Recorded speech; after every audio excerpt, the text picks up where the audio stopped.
In this tutorial, I guide you through the simple process of removing a name from your TikTok search history.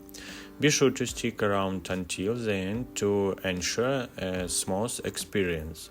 Don't forget to show your support by liking this video and subscribe to my channel. Now let's dive right in. To begin, open the TikTok app and navigate to the Discover tab. Towards the top of the screen, you'll see a search box. Tap on it to reveal all your recent searches. If you wish to remove a specific search from the list, simply tap on the cross icon next to the search result. This action will promptly remove it from your recent searches. Alternatively, if you want to clear all of your recent searches at once, tap on Clear All. And that is it.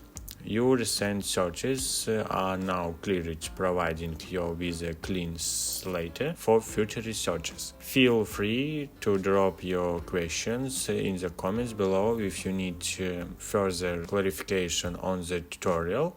Remember to hit the like button if you found this video helpful. Stay tuned for more tutorials, and until next time, happy browsing!